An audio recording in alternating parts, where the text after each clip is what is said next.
welcome back to MEM TV. It's been a busy week, but boy do I have a jam-packed video. There's been a lot going on with the destructive duo as usual, but let's get started. I don't know where to begin with the fact that both Harry and Meghan have requested to see the Queen and they are using Lilibet to do so. I'm so sorry, but have I missed something here? Either I'm going crazy or they are going crazy. Please check this out. I went to a very dark place as well, but I wanted to be there for her. Idea, it's a very trapping environment, was the race element, because now it wasn't just about her, but it was about what she represents. I guess I had felt that it had never occurred to anyone that I wasn't okay and that I had really been suffering, and I had known for a long time and had been asking the institution for help for quite a long time. When I knew we weren't being protected. Michael, there's a lot of genetic pain and suffering that gets passed on. I was very scared of having to offer up our baby, knowing that they weren't going to be kept safe. Right, so they've complained over issues to do with race, mental health, and so-called genetic pain, and the fear of offering up their child. The list is endless. Yet they want to come back to the very institution and the people of this institution which caused them so much heartache. This is gobsmacking. I feel like I'm entering the Twilight Zone. Right, so what happened to having no formalities or speaking to the Queen whenever they wanted to? Why didn't they just pick up the phone and ask for me and about Lilibet's christening? Check this out. But I just picked up the phone and I called the Queen just to check in. You check in. Just like I would. That's what we do. It's like being able to default to not having to every moment go, is that appropriate? Yeah. Don't they get tired of all these lies? It looks to me as though they're burning all their bridges. This is seen with Meghan's upcoming Netflix series called Pearl. May I remind you, Meghan means Pearl. It's always about her. Even the book she's written, 40 by 40 Project. Everything's centered around her. Might even create a video of the amount of time she's praised herself just in the Oprah interview. Like, it's not normal because it's just me. When will it end? Anyways, back to the point of the burnt bridges. For her series, she tried to get Kate Middleton involved, but that didn't work. Then she tried to get Michelle Obama, but that didn't work. It exploded in her face. Kapow! Now it seems as if she wants to get back into the royal circle, the cause of her misery. Sounds about right. Moving on to our compassionate Prince Harry, he too is launching a series, an Invictus Games documentary.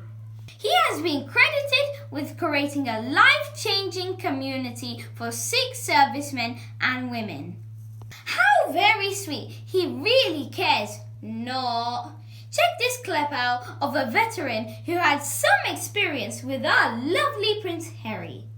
I'm a veteran in the United Kingdom, but people aren't helping.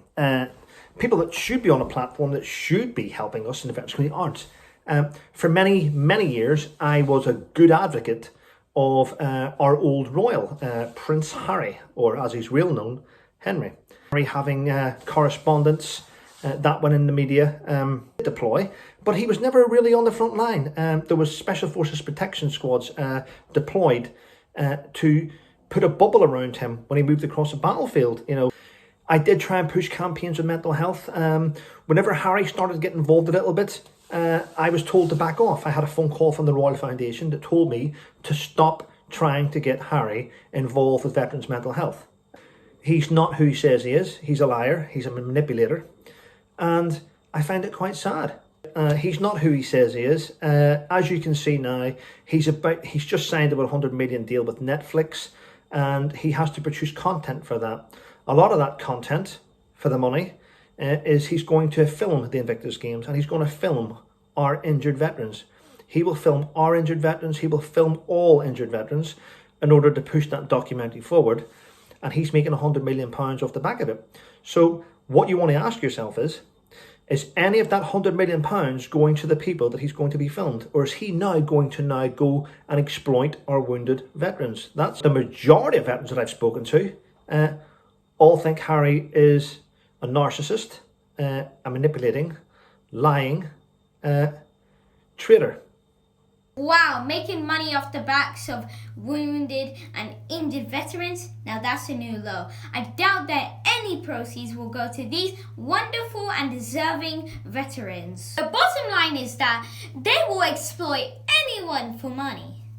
And Prince, not so charming, recently appeared at the GQ Awards talking about misinformation and peddling lies.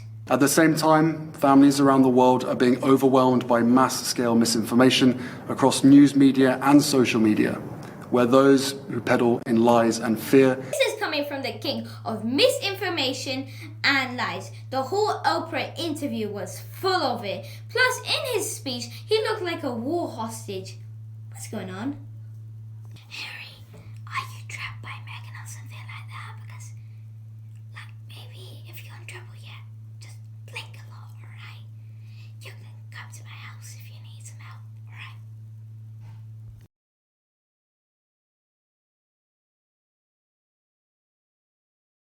Guys, I think he needs help.